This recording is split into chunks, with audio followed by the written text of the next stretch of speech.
So I'm coming on here to give you guys a warning about national windscreens.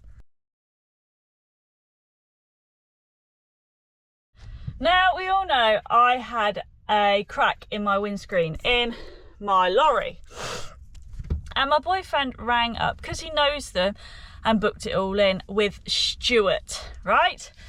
They came out last Friday. I have given them a week to respond to my calls and my emails, but nothing. And it came out last Friday, and I had Chris. Oh, Chris is something else. So he called me. He seemed lovely on the phone, told me what time he was coming. He said it was going to be morning, ended up being afternoon. So yeah, that was a good start. And then he came over and he said, we have to cut wires. I said, why do you have to cut like my light bars off? Like, why can't you just leave them wired on like normal people and just tie them up? He was like, no, I can't be asked to do that. I have to cut them. I was like, right, that's some great attitude there. So from the get-go, we knew this was going to be a terrible job. So, as you guys know, in my lorry, I've got £1,500 worth of mats that my boyfriend bought me for Christmas. Now, they are very, very expensive mats, and I don't wear shoes in there for obvious reasons. I don't want to ruin them. I actually put mats down so they could get in the lorry, because I knew they were never going to take their boots off with their attitude. And they then proceeded to just walk all over your mats. And then didn't clean up after themselves. I did complain, and they actually took photos after I cleaned it all. Bearing in mind, I did take photos, so I'm gonna put it now.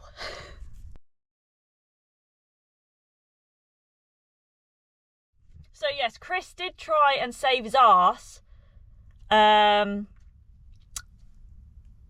taking photos of my mats, but I did email the photo over, but yeah, again, no response from National Windscreens. So I finished the job, right? They had cut my visor lights off and my grille lights, and they do not put them back together. So I have to pay extra to put my wires back together by someone else. I said this is an absolute bodge of a job. Bearing in mind, they hadn't put the rubber properly round my windscreen, so me and Dad actually did that ourselves because Chris and his mate were incapable of doing so. Oh, and also he did say lorries shouldn't have light bars on. I said, why is that? And he was like, because they're an extra. And I was like, well, that's not a very good reason why lorries shouldn't have light bars on.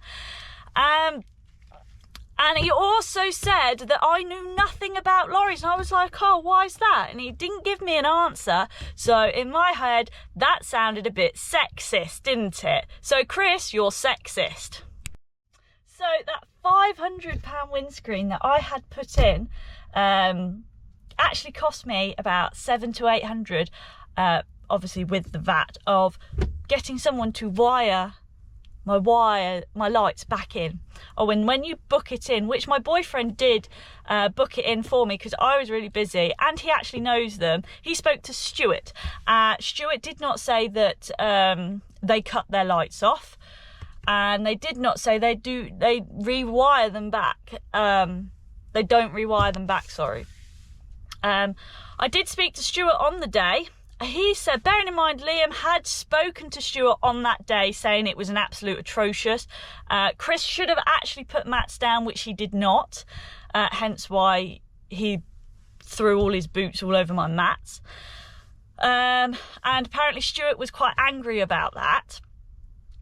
But yes, I spoke to Stuart, and he said that he hadn't spoken to anyone today about St Mary's lorry.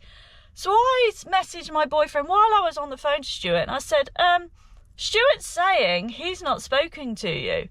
And he was like, what the? And yeah, so then I proceeded to say to Stuart, right, this is an absolute appalling job. If you want to speak to the person he booked it in, you're more than welcome to. And he was like, right, yeah. I said, it's Liam. He was like, who's Liam? I was like, oh my God.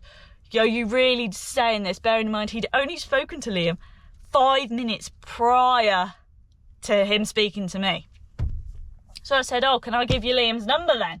He was like, yeah. So I gave him Liam's number, and he spoke to Liam, and he was like, oh God, I didn't realise it was you. And he was like, well, yeah. So, all in all, don't use national windscreens because they are sexist. They do a bodged job and they cut all your wires out. And I was meant to be working Sunday, and Dad's lorry was in Volvo for a recall of the exhaust. We had to cancel that because my lorry was off the road, so it couldn't do the job. Bearing in mind it was like £1,000 job down to Somerset. And because mine couldn't go on the road with wires hanging out, could it? So yeah, don't use national windscreens. And if you've got Chris coming, good luck. Yeah, let's just say that. Good damn luck.